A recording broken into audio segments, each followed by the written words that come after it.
Welcome you all. Now we are here to discuss about the principal stresses. What we have discussed, a part of the some part of the discussion.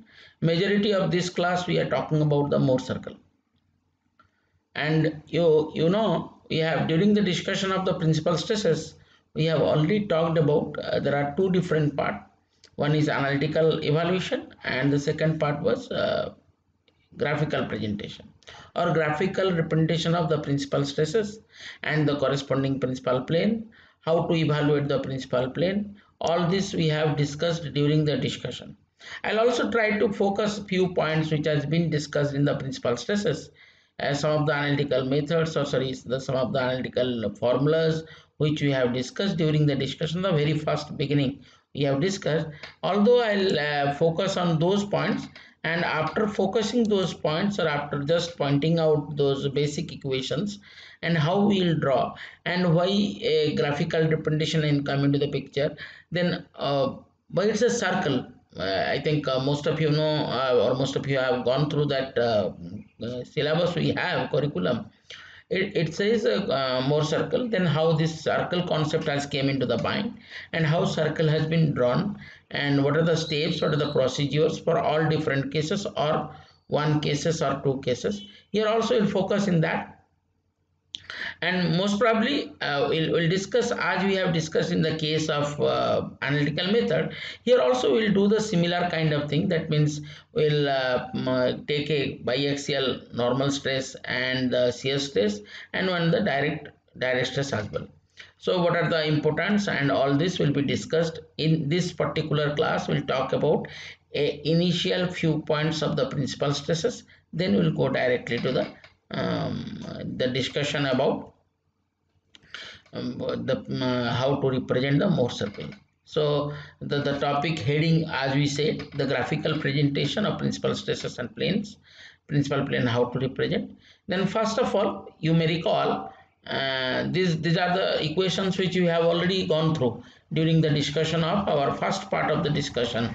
That means during the analytical method or evaluation of the analytical calculation, we know how to write the inclined plane stresses, or the stress, the normal and the shear stress which are going to develop in a biaxial normal and shear stress condition. How to write the sigma theta, that means which represents the resultant force, or you can say resultant stress on the inclined plane, and the shear stress on the inclined plane. We know all these two equations. If these two equations we know, then what is the need of to write again here? So we'll come to that slowly we'll come to that. You see, these two equation, the first two, that means the sigma theta and tau theta, although we know, and then we know regarding the plane with maximum stress, which plane consists of maximum stress. So how we calculated? We calculated by considering by derivating the same, or the by derivating the sigma theta. You see, if I'll derivative the first equation, the normal, because in order to find out the principal plane, I need to find out the principal planes where the stresses or the principal stresses are going to exist. Where the principal stresses are going to exist, on that day we have discussed during the discussion, the last class we have discussed that the principal planes are the plane where shear stress is equal to 0.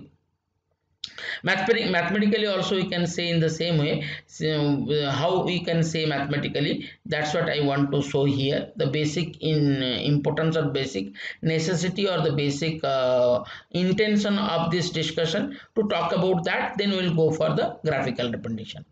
So you see the sigma theta, whatever I got earlier, and I'll go for a derivative with respect to theta. If I'll take, we have already did that during the discussion of the principal stresses by evaluating analytically. Now d sigma theta by d theta, I'll make it, so it will automatically, I am making the maximum, since I want to find out the maximum principal stresses or the maximum value. The first derivative of that term has to be equal to 0. By equating this, whenever if you go through this equation, so it is nothing but the sigma x minus sigma y sine 2 theta. Can you see some resemblance of tau theta and this? You can easily see there are some some means only one term half if you'll see only one term half is not there, then if I'll multiply by half into 2 here, then automatically it converts like tau theta. That means without doing the sigma theta or derivative making the sigma theta d theta or d sigma theta by d theta, if I'll equate only tau theta equal to 0 by multiplying on this equation half into 2, that means mathematically I am talking about. If I'll do mathematically, I'll just put a half over here and 2 over here, so automatically it satisfies this equation. So this is automatically, if I'll make it 0, so automatically this half is going to be 0, so the rest term is going to be, that means it says only if I'm making the tau theta or the shear stress equal to 0, so automatically I reach the point which I am getting from after the derivative. So this mathematically also exists, the plane where the shear stress is equal to 0 is containing the maximum principal stresses. Now this equation provides, we have also calculated the tan 2 theta for the principal stresses, tan 2 theta for the shear stresses, and we calculated many things from there, the sin 2 theta, cos 2 theta we putting there by eliminating the theta, and we found out the sigma 1 and sigma 2, that means the principal stresses in form of sigma x, sigma y and tau xy, and we represent the sigma x, sigma y and tau xy on a triangular element or in a inclined plane. On an inclined plane, we have discussed those points. So we represented all this theta, abolished the theta in terms of sigma x or in form of x and y. That means from the inclined plane to we switch over to Cartesian coordinate the x and y, where we are interested to find out the values corresponding to that stresses. Is it like that only we have only a principal plane or a principal maximum principal plane or minimum principal plane? Then how many planes? There may be all other planes will be there. We know there are two planes, we are getting sigma 1 and sigma 2. There are two values of maximum value and minimum value. In between also there may be some other planes also. N number of planes might be there. But we are talking about the maximum principal stress plane or maximum principal plane where we found out the stresses, the stress value. So basically we calculated also in terms of tan 2 theta the plane where it is existing, and when we are calculating the plane placing of the plane or the position of the plane, we calculated in term, because it's an inclined plane. If it is an inclined plane, then the inclined plane may not be. If it is an inclined plane I am talking about, let's say if I am considering this one, this is the plane, and I am considering a triangular element on an inclined plane. On this inclined plane, how much this distance from the horizontal plane, the next this my right hand, which is consisting the inclined plane, is having at an angle with the my left hand at an angle of theta, and that theta may vary. Again, if I'll talk about the vertical plane, let's say I'm rotating my right hand at the 90 degree, so I'll get the vertical plane. The inclined plane might be an 90 minus theta. If I'll consider this is theta, that is 90 minus theta. So if I'll change that angle, is it going to affect the relation? If it we have also discussed during the discussion of the principal stresses or analytical evaluation of the principal stresses. We have already discussed about by changing the theta. There are some special condition we have discussed about. So it says, it also says, I am just recalling whatever we have discussed in the principal stresses, by which when we will go for a Mohr circle, it should not be any confusion or conflicting type of thought should come into our mind. So this equation provides two values of 2 theta. That means we know every theta, if sine 45, so corresponding 135 have some value. It may be same, but it may be negative. Like that, all sine, tan, cos, if I'll go accordingly, I can find out the values of theta and their corresponding trigonometric parameters. So this equation provides two values of 2 theta differentiating at an angle of 180 degree. Because we have started with the theta, we have taken the initial inclined plane, we have taken as a theta from the horizontal plane, or 90 minus theta from the vertical plane. But we calculated the position of the plane in form of 2 theta. That means we reached although we have started with the plane is theta, the inclination of the plane or the plane which is existing where we are interested to find out the values, a imaginary plane at an angle of theta from the horizontal plane, we have started the problem by discussing or the by taking the force equilibrium condition on that, but we reached a position and at 2 theta instead of theta. So that means if I get the 2 theta value, so that 2 theta, it gives me the values of the that means the inclined plane at an angle of 2 theta, we are calculating or we have obtained. Then although we have obtained 2 theta, but we started with the theta, originally the inclined plane at an angle of theta only. So that's what it says. If the equation provides two values of 2 theta differing by 180 degree, that means theta by 90 degree. The planes along with the direct stresses have maximum and minimum value. They will have at an mutually perpendicular. Again, maximum and minimum value of the planes are placed at an angle of 90 degree if I am considering in terms of theta. So the maximum principal stress and the minimum principal stress values which you have got, they are at a distance of 2 theta. But when I am calculating this angular plane or inclined plane, again I will get two mutually perpendicular planes on which this maximum and minimum value can be calculated, and basically they are mutually perpendicular planes where we are finding out the values of principal stresses. Now if I know this, then what is the advantage of that? Some few points I want to speak about. As I said, without derivating the value of sigma theta, also we can get by equating only the tau theta. That means wherever the tau theta is equal to 0, that's why it has also been named as the principal plane is a plane where shear stress is equal to 0. That means the plane we want to find it out, or the position of the plane we want to find out, or the values we want to find out on that plane, we can able to find out by making tau theta is equal to 0. Similar mathematical some kind of expression we want to show here. Now if I know the maximum principal stress plane or normal stress values, then where from this tau theta, also we did some kind of values and we found out tan 2 theta for the shear stress as well. So what is the relation between the shear stress, that means the maximum shear stress plane if I find out, if I have already found out, and the maximum principal stress value I have found out, the plane position I have found out, then how they have been related with each other, that's also a small mathematics is there. So before going that, I just point out some whatever the conclusion we got, or whatever the discussion from the principal stresses and principal strains, or principal stresses by using mathematical analytical method. What the basic understanding we got: as the material as a whole is in equilibrium under the action of external forces and internal resistance, an element of any shape, but we have started with the triangular element. Also I have discussed about why I have gone for the triangular element, but in generally we can go for any element or material which is in equilibrium. At any point in a material will also be in equilibrium under the internal and external forces. The element shape we are trying to fit according to my problem.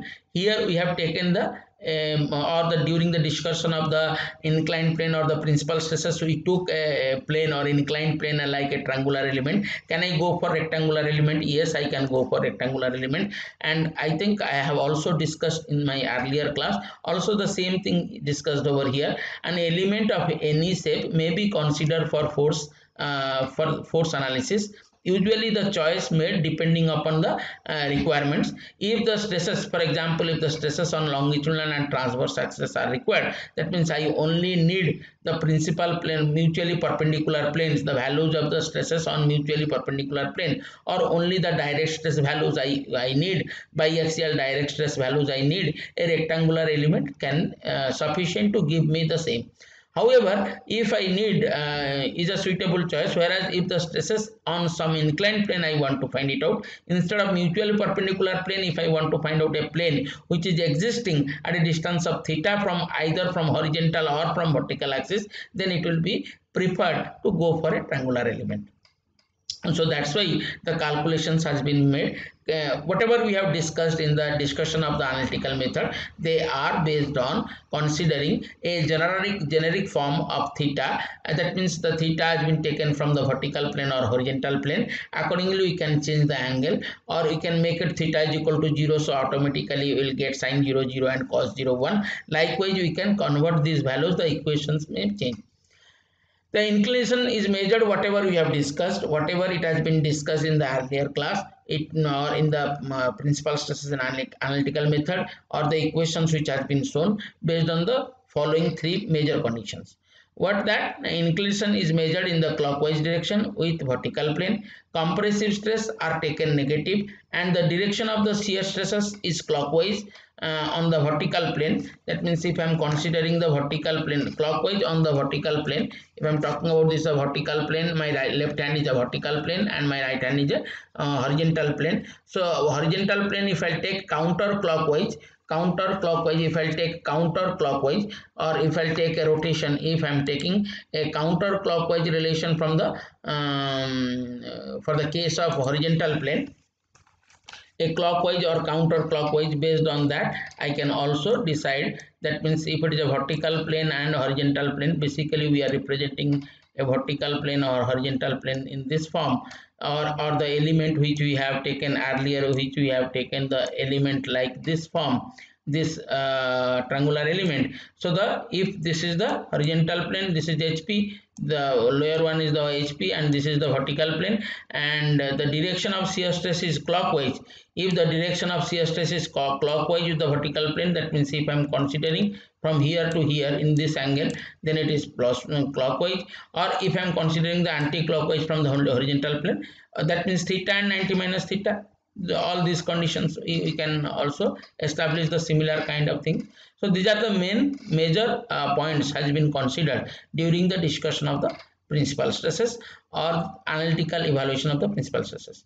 You might have remember, as I said, we have calculated the plane, and if I am calculated the plane, what is the calculated the plane position. Before going to that, a small more information about the principal stresses. That sum of direct stresses means sigma theta is a direct stress and tau theta is a shear stress. Sum of direct stresses on mutually perpendicular plane, are we going to get the same? What is the value of that? That means sum of direct stresses on mutually perpendicular plane. When I am saying mutually perpendicular plane, that means just now we have discussed the sigma theta. I can take the theta from the vertical plane, I can take the theta from the vertical plane, or I can take the theta from the horizontal plane. So the mutually perpendicular plane we are talking about, that means the horizontal plane or vertical plane, or the mutually perpendicular plane where we are trying to find out the principal stresses. If I am changing this angle, is it going to change that value or not? If not, then why not? So that's what also it is necessary to understand that one. In that condition, basically we take, if we take the theta from the horizontal plane anti-clockwise, or the theta horizontal vertical plane clockwise, then how it is possible to get the same value? Because sigma x plus sigma y is equal to constant. We mathematically we can prove it. Also it has been taken as sigma x and sigma y is constant. How? Based on the mathematical expression. And how we are getting this mathematical expression, that's what has been discussed about that. Direct stress on inclined plane, we know if it is sigma theta is half of sigma theta is equal to half of sigma x plus sigma y by 2. I think all of us we remember, already we have discussed various time regarding this sigma theta. Similarly, instead of theta, if I take this angle theta plus 90 plus theta, the next part, that means if I take let's say it's a line I am considering like this. If it is theta and this is 180 minus theta or 90 plus theta, the extra value, the 90 plus theta or 180 minus theta. Likewise, if I'll go on 90 plus theta, then the expression will have, just put this wherever the theta is there, you just put the 90 plus theta. The new expression you get half of sigma x plus sigma y by 2 and half of sigma x minus sigma y by 2. Instead of this plus, we will have a negative sign over here. All these points we have negative signs. Only the sign changes, otherwise the values does not change anything anymore.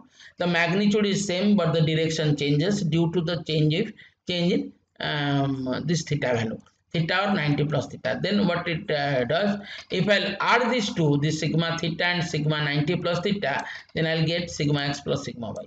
That means this whatever the value of sigma, whatever the value of theta I am changing, and it is not going to affect this relation. This sigma x plus sigma y is constant throughout wherever the plane I am considering. So that is the reason by which we could able to make it all this kind of calculations. Since the sum of direct stresses sigma x and sigma y is constant, the sum of direct stresses on the mutually perpendicular planes at a point any theta and 90 remains constant and is equal to sigma x plus sigma y. So which allows us to do so.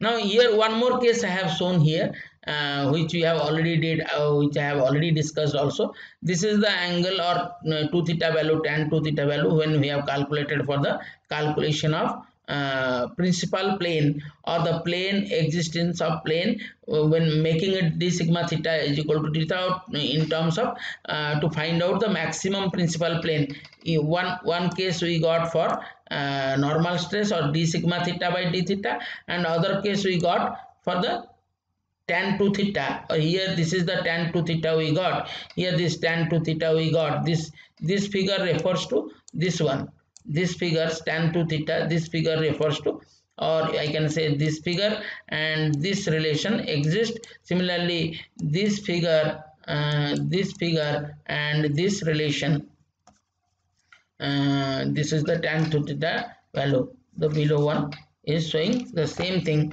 This figure also exists with the this one, tan 2 theta is equal to sigma y. So this two relation we got in terms of, that means this is the relation, the tan 2 theta or the position of the plane by considering d sigma theta, d theta is equal to 0, and this is the position we got, that tan 2 theta value by considering d tau theta, d theta is equal to 0. Now we got two tan 2 theta, one is tan 2 theta, let's say it can be also considered as tan 2 theta p, or this is termed as tan 2 theta s. That means the position of the plane due to principal stress and the principal or the direct stress, and 2 theta s represents the position of the plane due to the shear stress. Then what is the need of, if already it has been calculated, then what is the need of that? You can see very interesting thing is that these two, one is 2 tau, one is other reciprocal of other one, negative of reciprocal of other one, tan 2 theta p and tan 2 theta s, they are of reciprocal of other one. What does it mean by reciprocal of other one? That means it says from here we can directly calculate or evaluate or establish some relation over here regarding the principal stress and the principal plane, or sorry, principal stresses and their corresponding maximum shear stresses as well. From here also we can establish how. That means if I know the values of the principal plane or the principal stresses, then we can get the principal plane. If I know the principal plane, so automatically I can get the maximum shear stress plane as well. How?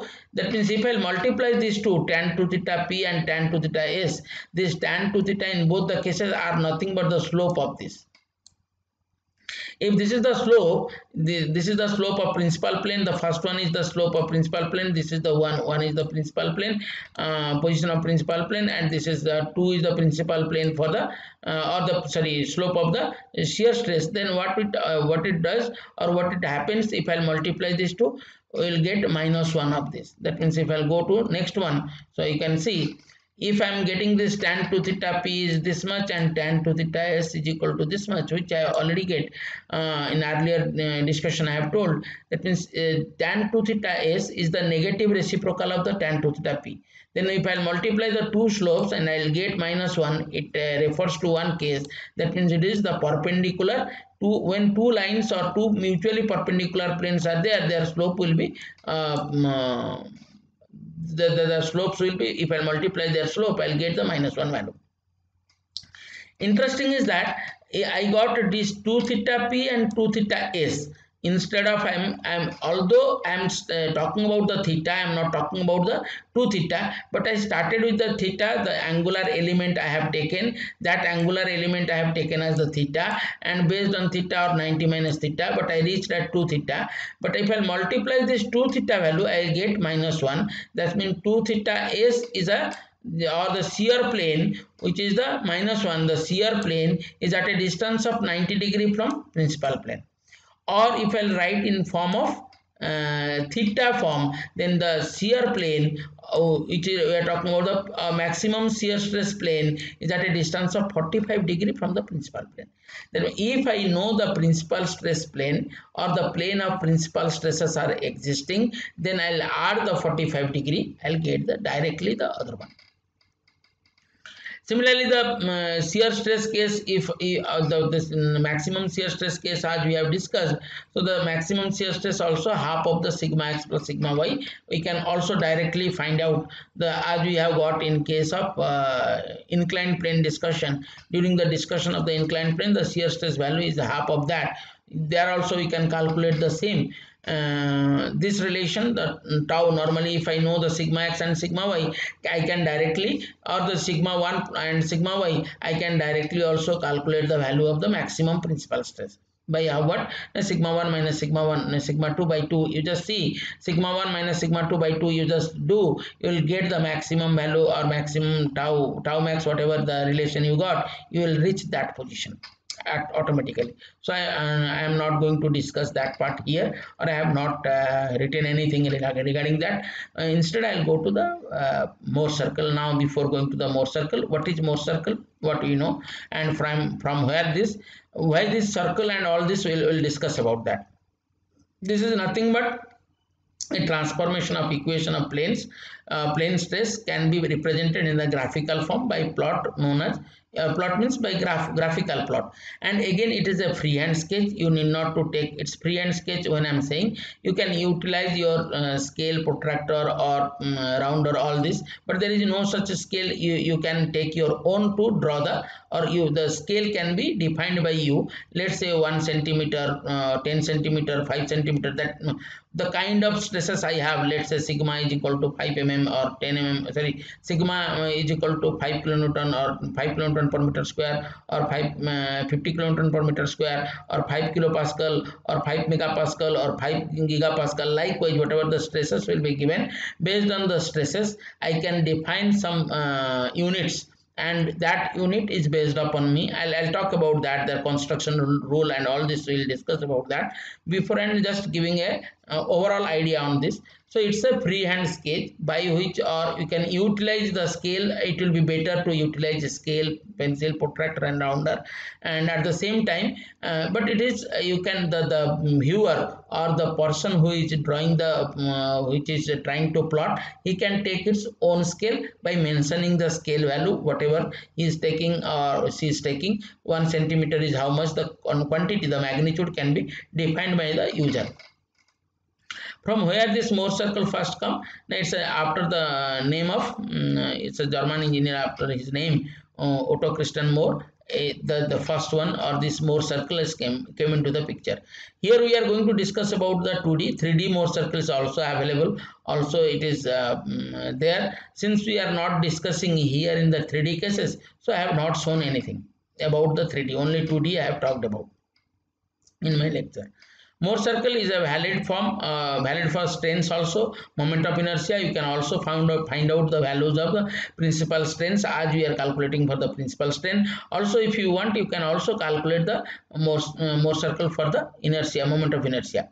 Using Mohr circle, you can also calculate the principal stresses, what I just now said, principal stress, shear stress, all these form. It is nothing but a graphical representation of extremely useful, because it enables you visualize. Sometimes it is not possible to do analytical form, so it will be easy to do in graphical form also. The same problem which you are solving by analytical method, that can be also solved by using here we can get to know how we are taking this theta to 2 theta comes to picture automatically, or from that concept only we took this Mohr circle is possible. In other way, vice versa, you can discuss, or we can conclude in that way also. That means, as I said in my last class, as I said, the sigma x and sigma y is stressed element. I'll come to that. I'm not going to discuss now. So when I'll come to the stressed element, I'll talk about that. Now where from this Mohr circle comes, why it is Mohr circle, not a ellipse, not other one. So where from this circle equation comes, and where it is why we are calling it the stressed circle. Mohr circle is nothing but a stressed circle if the element is under stressed condition, or if it is a strained circle if the element is in under strained condition.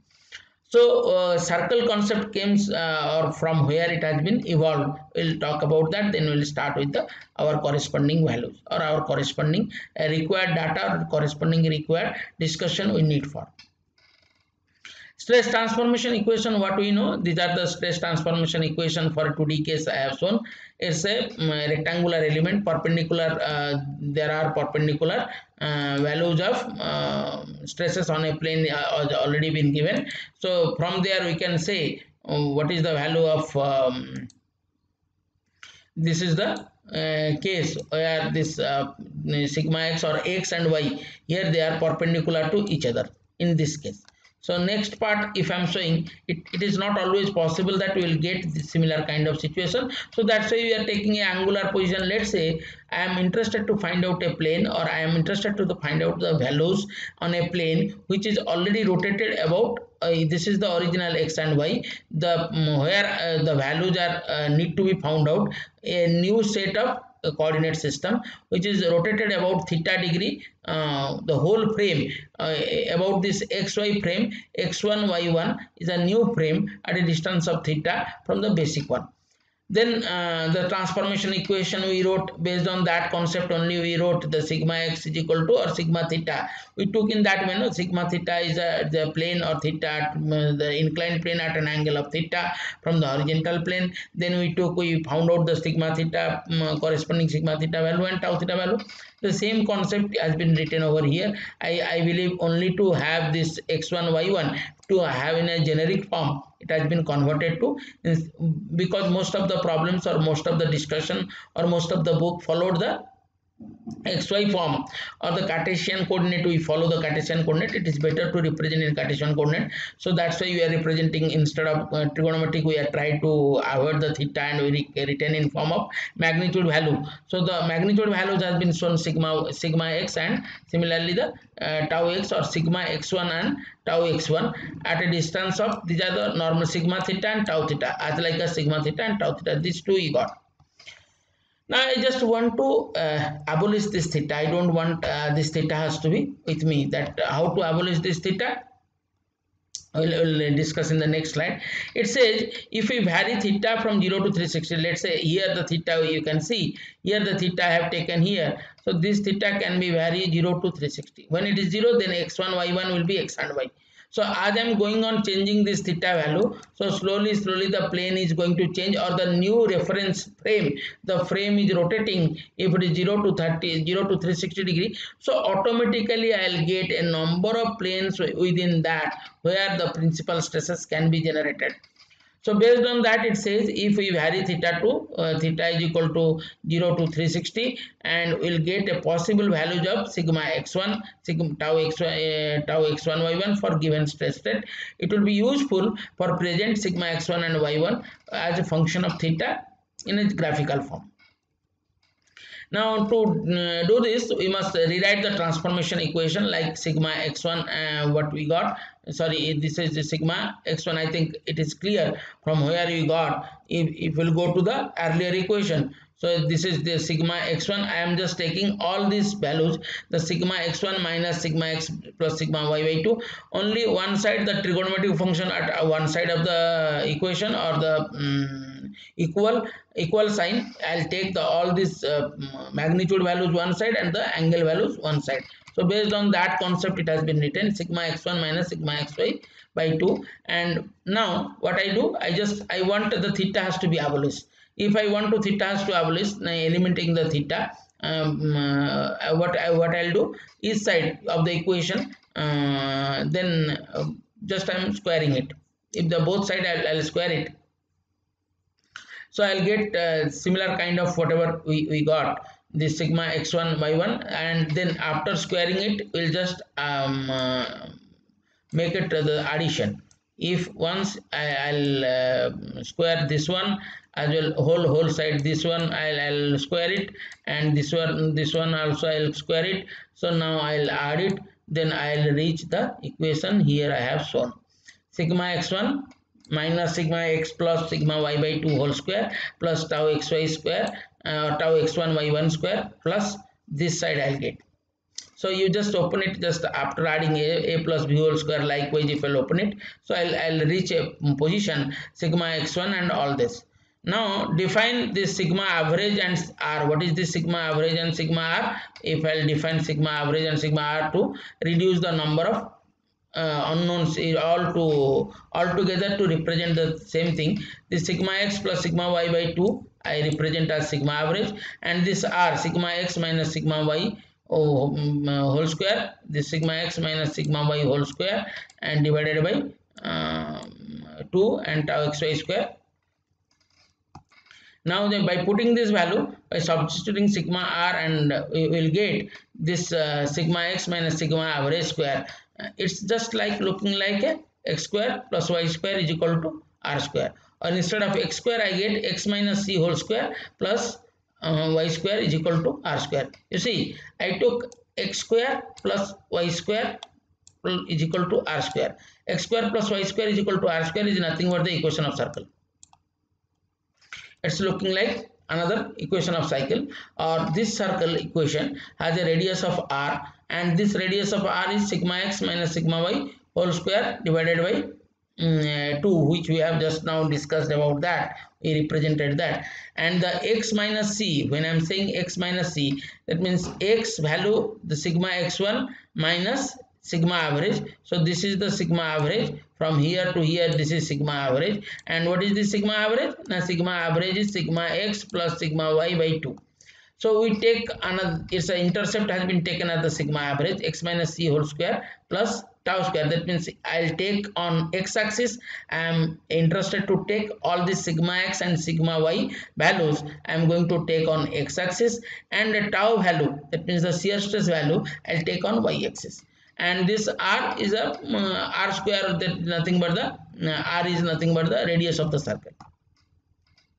Now the 2 theta I am talking about, here it has been shown anti-clockwise, the 2 theta has been shown. We'll come to that slowly. From here only, or by the equations which I have constitute the equation, the basic equation which we got from the principal stresses and the shear stresses, we can, if I'll arrange the equation, I can reach, or I am reaching a point which is looking like or similar to a circle. So that's why it is easy for me to represent the same, or I can also utilize the values if I know the unknowns. By utilizing the unknowns, I can frame the equation, or I can draw the diagram by considering the principle of a circle drawing, or considering the principle by considering some rules, extra rules will be there, and those rules are already we have mentioned. That means the sigma x, sigma y, all the direct stresses will be there. They will be plot on x axis. All the shear stresses will be there. They will be plot on the y axis, and all the values, the positive x will take a positive and the negative x will take the negative. So according to the values of sigma x and sigma y available with us, it's a compressive or tensile. Accordingly, we will go from origin to right side and left side accordingly. So for two general cases I am going to discuss. If one case and some of the conditions I'll talk about here, then I'll close it, or others you please go through. Now, which is the equation of nothing but a circle having a center of sigma average comma 0. That means it has no shear stress value, and only the value of the sigma average. The circle, particularly the circle center, will start from sigma average and 0, because there is no tau is available here. X value it is given, y value no y value is given. So from here I took the value of the, and the radius is r. I believe this part is clear. No more doubts should become. Why the more, first of all, why the more circle? More circle is the graphical representation. If it is more circle, why not more ellipse? Why not more circle? That is also ellipsoid also can be drawn. All this different part is also there. It is the easiest way to represent the is the most easiest way to represent the same. It is not true that every time you will get the similar kind of situation, but the simplest form we are talking here, how to represent the stresses in a form of graphical methodology. Now the first case we have discussed here, to draw the biaxial normal stresses when there is like stress, tensile stress will be there. And the stress element we are talking about here, I have taken a stressed element, triangular element, which is ABD. You can see AB and AD are the two faces, that in vertical and horizontal plane. They consist of the normal stresses sigma x and sigma y. There is no shear stress they are available. So only, and the principal stresses are the resultant normal and shear stresses has to be developed on an inclined plane. Then how to calculate that? Let's say if I am considering the sigma x is greater than the sigma y, then plot the sigma y as we know. Then sigma x is on sigma x and sigma y on the plane perpendicular to AD and AB, which I have already told. And now how to construct the Mohr circle by utilizing this data if I have only sigma x and sigma y. First, on x-axis you draw, take a point O, take a constant point or take a point O. Let's say if I am considering a how to start, I'll take a point O like this. I'll just take a line. On this line you may take this line or you may not take, it is not necessary. If I'll take just a line, then I'll put a point O, then measure a value from this O. If I'll measure a value, that means if it is O, then I am taking OF. You see, OF is equal to sigma x and OE is equal to sigma y. On which axis? Now only on x axis.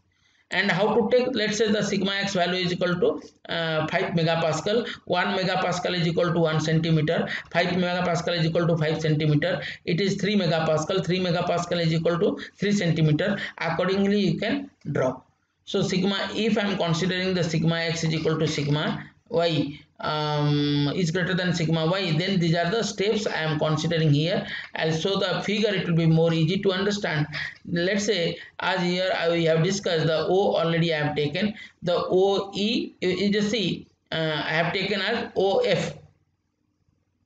OF is the sigma x. OF is equal to sigma x. OE is equal to sigma y. Then it is passing through this OF and OE. Then bisect EF.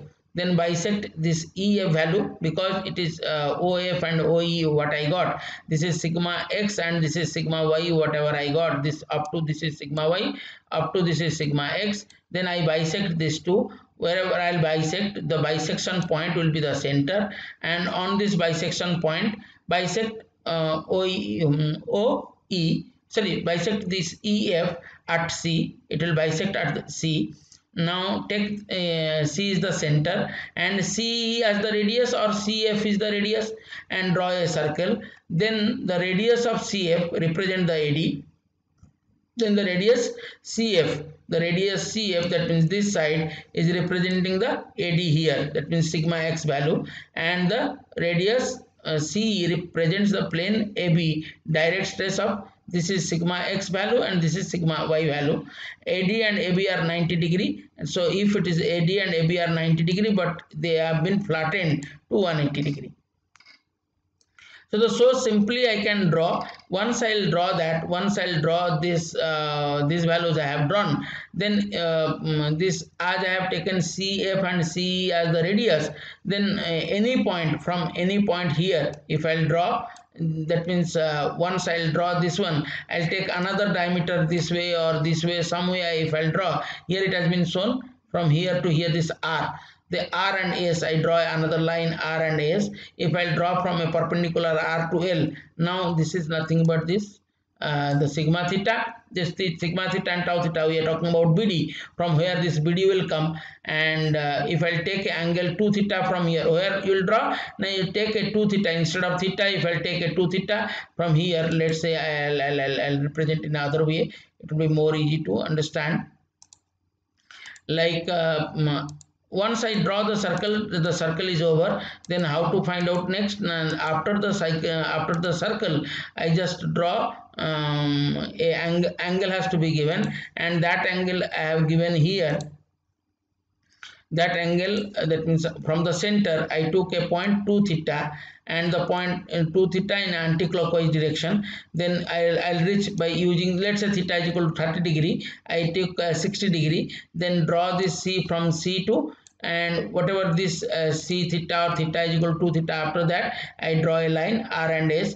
From R I draw a perpendicular RL, then OL is nothing but the sigma theta. If I join OR, this is the resultant force, this is sigma theta, and this is tau theta. Because we do not have earlier, here the normal stresses are only there, sigma x and sigma y, we do not have any tau, so we have not drawn any tau. But from the sigma x and sigma y there must be some shear stress developing, and that resultant shear stress and resultant direct stress has been calculated, can be calculated from here itself. What we know, sigma theta is equal to sigma x plus sigma y by 2 plus sigma x minus sigma y by 2 into sin 2 theta plus cos 2 theta plus tau sin 2 theta. So that relation also can be established from here. Now this indicates that any point or angular position, this indicates means the figure indicates that any angular position of a plane located at the double angle from the particular plane, locate an inclined plane in this circle by making a radial line, what I just now discussed. Locate an inclined plane in this circle by making a radial line at about an angle at which required plane is inclined with the given plane. That means the initial figure we have considered, the initial stressed element we have considered at an angle theta, so accordingly we will take the 2 theta. Plane BD is inclined and at an angle of theta counterclockwise with AD. Then the AD, if I am talking about the ABD, the stressed element which has been shown, if the theta is counterclockwise, mark CR, which I have already talked about.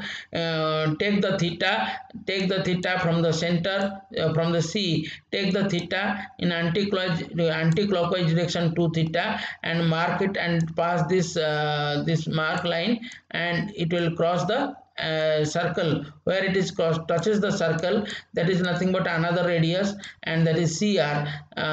This R from the mark as CR at an angle of 2 theta with CF. CF means we have taken, CF is the sigma x we have taken. That is then we draw a line, what we just now draw LR, which we have already seen that figure. Draw LR perpendicular to x axis, join OR, which will give this one OR, which will give you the shear stress. OL, LR, both this OL and LR, this OL and LR represent the normal and shear stress component in the inclined plane. And how to write that? And how to, as I said, sigma theta is we can able to calculate from this sigma theta and tau theta also. From this graph we can calculate the sigma theta and tau theta. How? Now I am writing this OC. What do you mean by OC? OC, we have taken this OC can be written as, either this OC can be written as OC plus half OC plus OC, that means 2 OC. So 2 cancel OC, again I'll get this OC.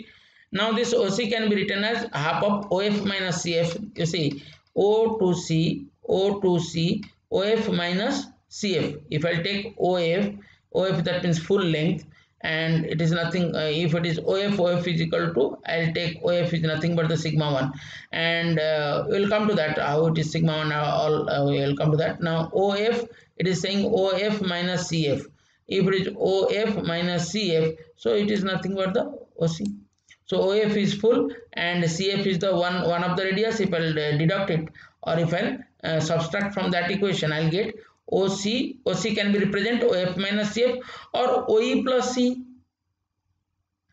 Because OE plus C, why I am writing OE plus C? Because C and CF are same. So I can say OE plus CF or CF CE are same because they are the radius. So OF minus CF and OE plus C. Now the next. So you can write OF plus OE, and you just see OF minus CF plus OE plus CE. Then it is also can be written as OF plus OE. What do you mean by OF plus OE? From where we got this OF plus OE? Because CF CE are same, they will be cancelled. I'll reach OF plus OE. That means the sigma OF is nothing but the sigma x initially we took, and OE we took sigma y. So it is OC is nothing but the average, the sigma average, you just remember the initially you have started with sigma average by one is sigma average which we have taken sigma average comma 0. So now the center we got sigma average sigma x plus sigma y, half of sigma x plus sigma y. Similarly CL is the distance or projected length. CL is nothing but the projected length of LR or projected length. If you'll just draw here this is CR, if I'll take CR value, or if I'll project the CR on x axis, I can get the CL value also from this triangle.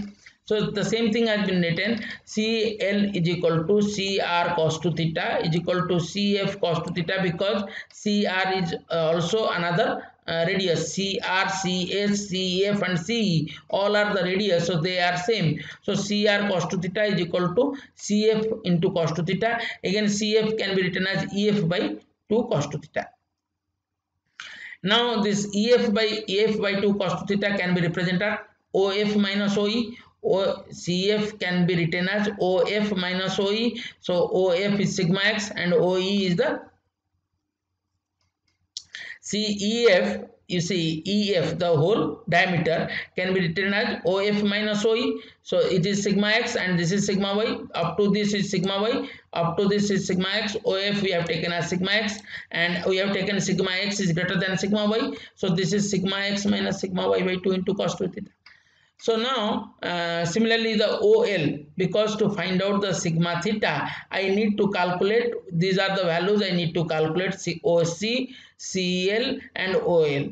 OC, that means this center line distance, and CL because this is nothing but this is all together will give you the sigma theta. OC plus CL will give you the sigma theta, and OC CL I got. Now OL, rest is OL. The total OL is equal to OC plus CL. Now just I add these two above these two expression. Now I got a half of sigma x plus sigma y 2 plus half of sigma x minus sigma y 2 cos 2 theta.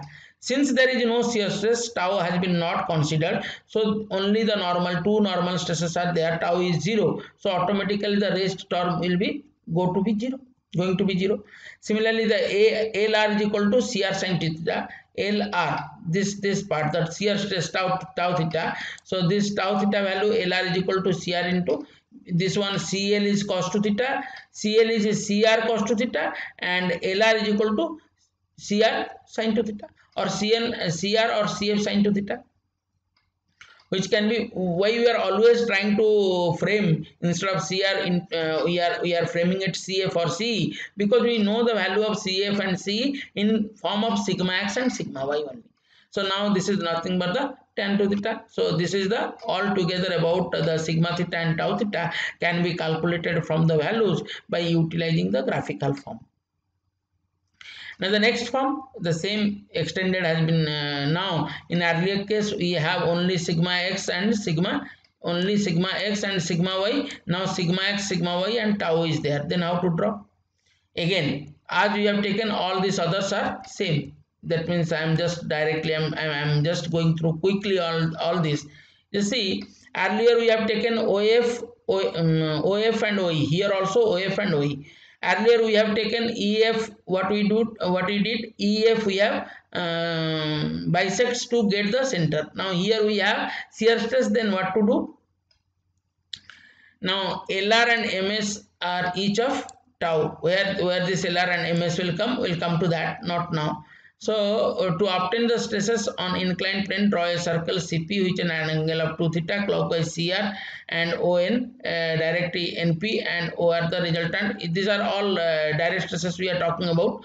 Now this shear stress and where from we get directly, I just show all these values. Like in earlier case we subdivided this EF and then we reached over here. Then in the next step it will be clear. Just bisect the LM. Why this LM we are bisecting? Where from this LM come? Because if I'll see here OL, or let's say this OL is equal to sigma x and OM is equal to sigma y, and then I am going LR and MS in each equal to tau. LR and MS, from where this OL I have taken sigma x, in earlier case I have taken OF, then I have taken OE, here I have taken OL and OM. Then OL, where I got OL at the point of L, I just show once again, now it is clear. Let's say OL is equal to sigma x I have taken, and is also represented as OL. On this point L, to take how to get this tau shear stress. Now from this point L, to obtain the stresses on the inclined plane, draw a radial line CP. Draw a radial line CP. If it is positive and negative, counterclockwise and clockwise, based on that counterclockwise. And here we are not taking theta, here we are taking, you see, it is a clockwise manner we taken as, here we are taken as a clockwise manner. 2 theta we have taken clockwise. In earlier case we have taken clockwise, anti-clockwise. So if I am considering 2 theta, if I am taking clockwise, positive or negative, based on that we will decide. Counterclockwise, in generally counterclockwise we took as a positive for the shear stress, and clockwise we take negative. So here the counterclockwise, we have taken the counterclockwise, instead of counterclockwise we took the clockwise, so it is negative value, so it is going down, because why, when I am taking clockwise the values are will come in the below to the x-axis. Below to the x-axis we took as a negative y, and above to the x-axis we took normally we took as a positive y. So based on that, line CP, which is at an angle of 2 theta, clockwise direction CR. ON is the direct stress, NP is the shear stress. ON is the direct stress, means sigma theta we are talking about, and NP is the shear stress. The same steps has been followed, but here the one thing extra we are doing, we do not have in earlier case tau. Now we have introduced the tau, and where we are taking the tau? Now we are taking the tau on the, here we are taking the tau on this, that means on the LR. If I am talking about on the point L, I am considering the positive tau, and on the M I am taking the negative tau. Now I will join these two R and M, so I will get the C. And in order to get the center of the circle, in case of in a biaxial, normal stress and shear stress will be there. First you take the O, that means the center. From center you draw the principal stress sigma x, then you take the value of principal stress, or sorry, the normal stress sigma x and sigma y value. Then you take the on the first point, that means the first sigma x has been drawn, or the major value which you have taken, or the maximum value the normal stress you have taken. You take the positive or negative according to the positive and negative values of the shear stresses, or the planes you are considering the shear stresses. Let's say if I am considering this is as the shear stress is positive in this plane on sigma x, so I took this one is the above. Earlier case means in case of direct stresses there is no shear stress. The values of OF and OE which has been taken up as sigma x and sigma y, to bisect to get the center of the circle, we bisected. Now in the case of biaxial normal stress and shear stress, we need not to bisect. Instead what we will do, on the points where we will get the normal stresses, on their corresponding points, the normal stress points, we draw the perpendiculars, because we take the shear stress on y axis instead of x axis, in positive y and negative y. Then join the positive y and negative y, where through it will pass through the x axis, that will be the center. This is all about up to this. Then from the center, instead of earlier case we have taken is a 2 theta in a clockwise. If I'll take the 2 theta in anti-clockwise, if I'll take 2 theta is clockwise, then I'll get it will reach, or it will join the point at a point, and after this 2 theta I'll draw the line onto the circle, where it will join to the circle. I'll name it as P, and from the P I'll draw a perpendicular N, and I'll join the dotted line OP. OP will give me the sigma theta, ON will give me the sigma theta, and NP will give me the tau theta, and this OP is nothing but the resultant of ON and NP. Sigma theta and tau theta we calculate earlier, also here we have calculated. The same thing, same steps has been discussed over here. LR is upward clockwise, MS is downward anti-clockwise. Then what we did, now bisect LM at C and draw a circle. LM is, which is we took earlier also the same thing. Bisect LM, or you just if you draw the bisect LM to get the cycle CR and CS. Now to get the values of the circle, then the new position of CR and CP. What is this new position of CR and CP? Now the CR and CP, the CR is the same as the CE and CF. CE, CF, CR, CS, all are the circle radius.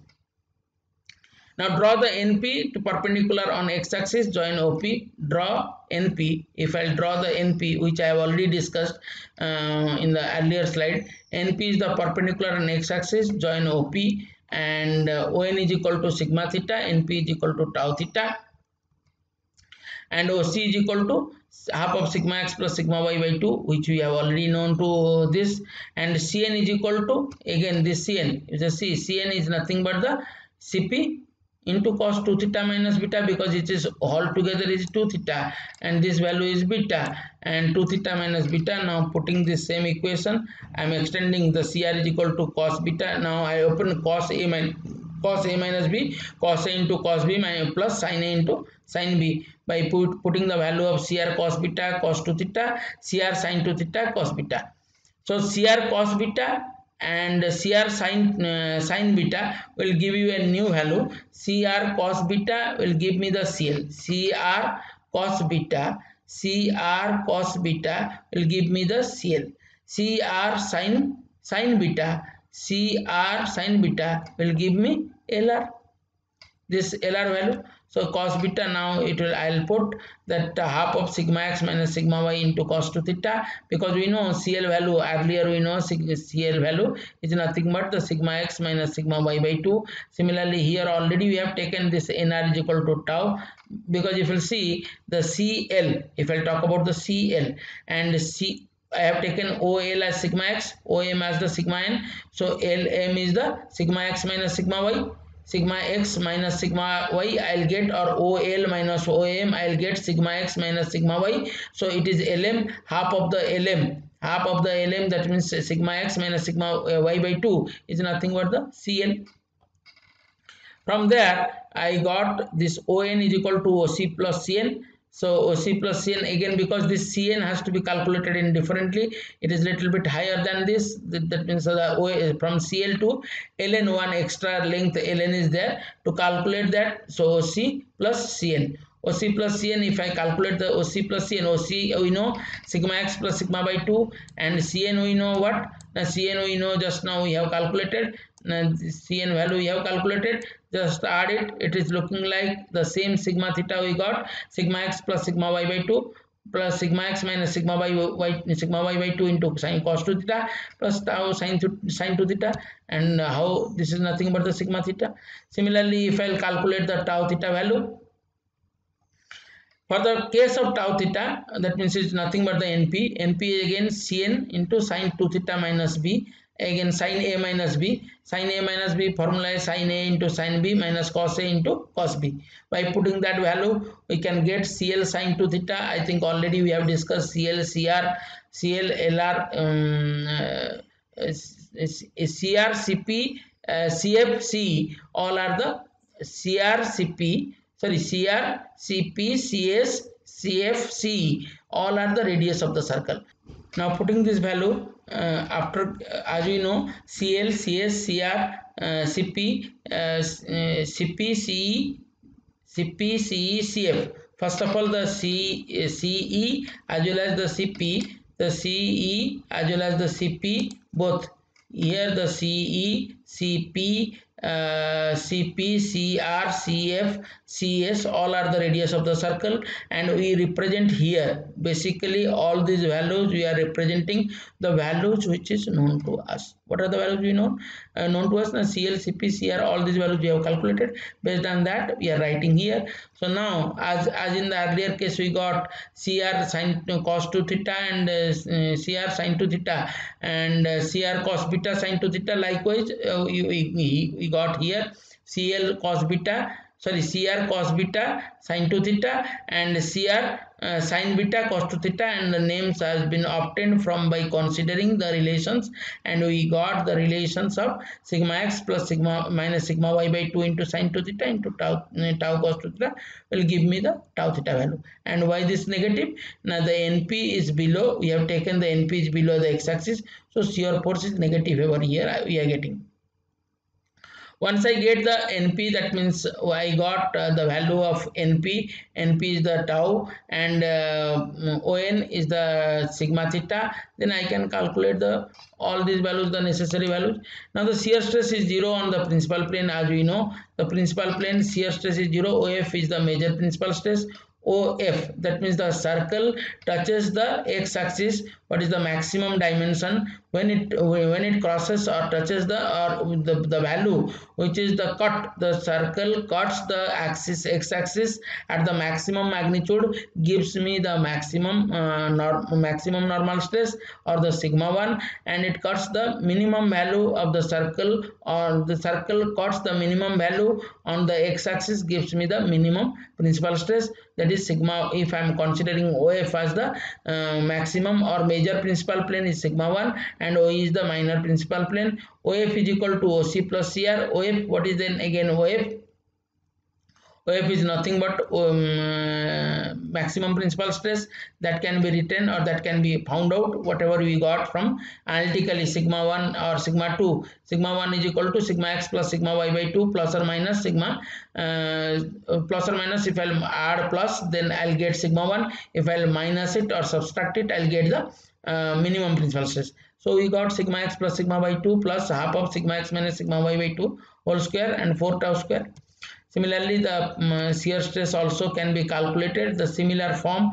This is the principal stress sigma 1 and then it is OE is the sigma 2. And this all the tau also calculated, can be calculated the sigma average. Now sigma 1, if I got the sigma 1, if I got the sigma 2, I can get tau max is equal to sigma 1 minus sigma 2 by 2. And what we understand, we got the sigma average value. Normally we took the center as the sigma normal value. R is the radius of the circle. Every time this more circle we get this R basically is the association of resultant sigma x minus sigma y whole square plus 4 tau square. It's a radius form we'll get. And some more special cases of the more circle we can say general tension. If I'll have only tension, if I'll have only uniaxial tension, the center how it touches the or passes the center, based on that uniaxial compression, pure torsion, pure shear and general compression, all these the different kind of normal stresses, sorry, more circle can be drawn by utilizing your all these steps. Now what is the important observation we got? Now principal stresses occurs on mutual perpendicular planes. Principal planes are at right angles to each other and carry no shear stress. We know tau theta is equal to 0, then only we can get the principal planes. Plane of maximum shear stress are at right angle to each other. Shear stresses are 0 on principal plane. The angle between the plane of maximum shear and the principal plane is 45 degree. The maximum, because we start with 2 theta, we got is theta, that means the maximum principal plane or the maximum shear stress plane will be the, if I add to theta s is equal to theta p plus 45 degree, and the maximum shear stress equal to 1/2 of the difference of the sigma 1 minus sigma 2 by 2. All angular measurement are made from vertical plane, not from horizontal plane, whatever we have discussed here. All stress measurements are made from the pole or origin.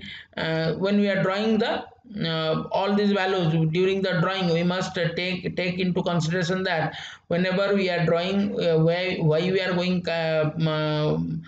positive or negative, because we have started, let's say the angular plane, we are talking about the angular plane either with respect to horizontal plane or vertical plane. If it is not given anything, then we will take it from the vertical plane. If it is given it is theta or 90 minus theta or 90 plus theta, accordingly we have to change the angle, we have to take or select the plane, so that means vertical plane or horizontal plane. Then theta on element must be talked about as a 2 theta on the Mohr circle, and 2 theta on the Mohr circle may be termed as a what does it mean by element? That means what kind of element I am talking about, either a rectangular element or triangular element. For an inclined plane we are going for, or a combination of the stresses where there is shear stress, normal stress, all are there, then triangular elements are more preferable. When there is only normal stress, then a rectangular element can also do the work.